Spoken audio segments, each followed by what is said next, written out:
Now, another set of ideas, which of course are very, very well known to the world, that of course you have originated, center around the terms introversion and extroversion. Yeah. And I know that you're aware of the fact that these terms have now become so widely known that the man on the street is using these terms constantly, describing his wife or his friends and so on and so forth. It's become the most, probably the most used psychological concepts by the layman that we have. Oh, like the word complex. I have invented it too. Yes, also that's right. Association experiments. Yes, that's right. Well, you see, this is simply practical, because there are certain people who definitely are more influenced by their surroundings than by their own intentions. While there are other people who are more influenced by the subjective factor.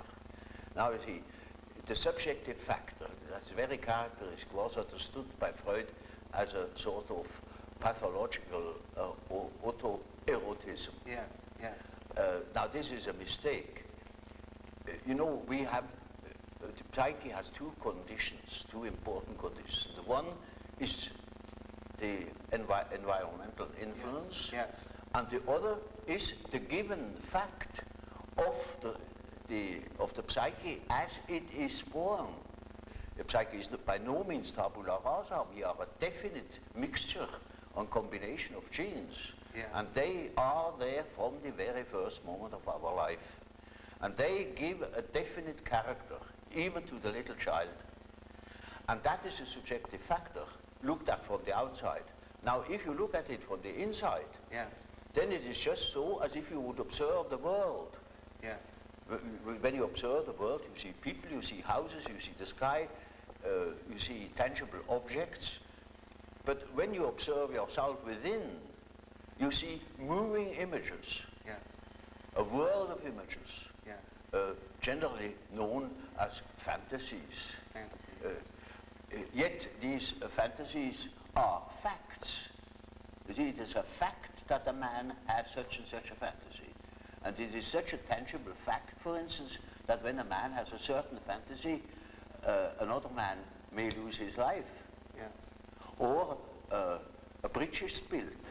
Yes. These houses were all fantasies. Yes. Everything you do here, all That's of right. houses, everything was fantasy to begin with. And fantasy has a proper reality. That is not to be forgotten. Fantasy is not nothing.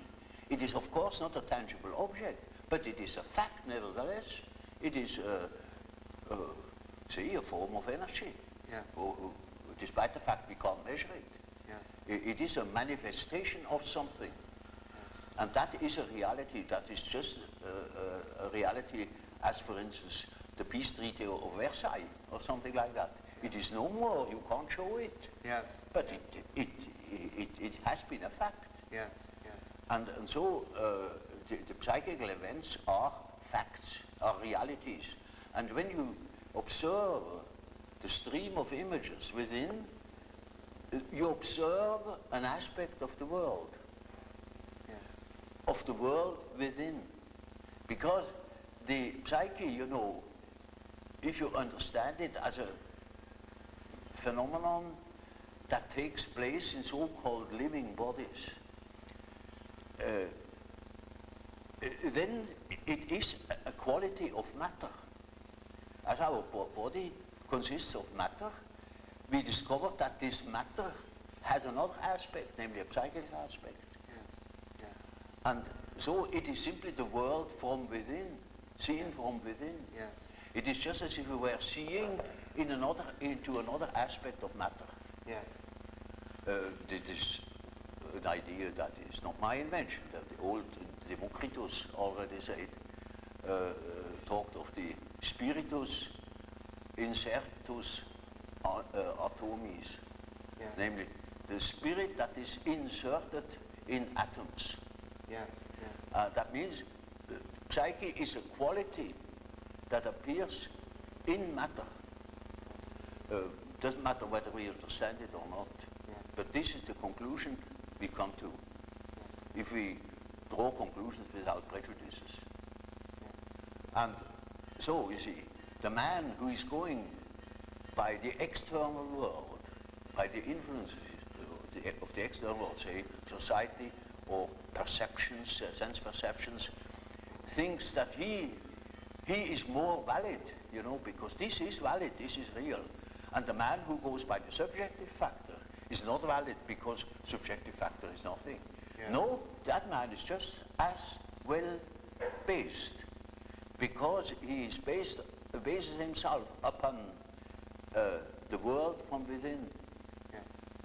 And so he is quite right, even if he says, oh, there is nothing but my fantasy, you know. Yeah. And of course that is the introvert. And that the introvert is always afraid of the external world. He will tell you, when you ask him, he will be apologetic about it. Yeah. He will say, of course, yes, I know my fantasies. And he has always a resentment.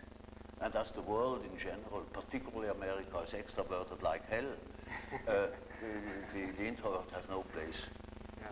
Yeah. Yeah. Because he doesn't know that he beholds the world from within. Yeah. And that gives him dignity, and that gives him certainty, because it is, nowadays particularly, the world hangs on a thin thread. Yeah. And that is the psyche of man. Yeah. Assume that certain fellows in Moscow lose their nerve or their common sense for a bit, and the whole world is in fire and flames. Yeah, yeah. It is, nowadays we are not threatened by elementary catastrophes. There is no such thing as an H-bomb. That is all man's doing. Yeah. We are the great danger. The psyche is the great danger. What if something goes wrong with the psyche? Yeah. Yeah. See? And so you see, it is demonstrated to us in our days what the power of the psyche is of man, how important it is to know something about it, but we know nothing about it. Nobody would give credit to the idea that the psychical processes of the ordinary man have any importance whatever. One thinks, oh, he has just what he has in his head, it is all from his surrounding, he's taught such a thing, believes such a thing. And particularly if he's well housed and well fed, then he has no ideas at all. And that's the great mistake. Because he is just that as which he is born, and he is not born as tabula rasa, but as a reality. Yes. Yes. Now, of course, one of the very common, I think, misconceptions of your work among some of the writers in America has been that they had sort of characterized your discussions of introversion and extroversion as suggesting that the world was made up of only two kinds of people, introverts on one hand and extroverts on the other. And I'm sure you've been aware of, in many of our people looking at things this way.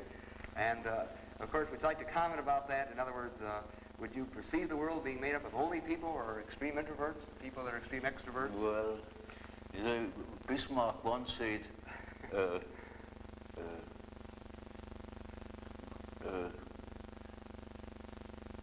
God may protect me against my friends.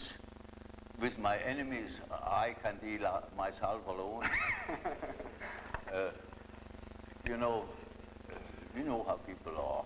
They catch a word, and then everything is schematized along that word. There is no such thing as a pure extrovert or a pure introvert. Yes. Such a man would be in the lunatic asylum. Those are only terms to designate a certain penchant, a certain tendency. For instance, the tendency to be more influenced by environmental influences or more influenced by the subjective factor. That's all. Yes. And you see, there are people who are very well balanced and are just as much influenced from within as they are from without, yes. Or just as little. Yes. And so with all the finer classifications, you know, yes. They are only sort of point de repère, points for orientation. Certainly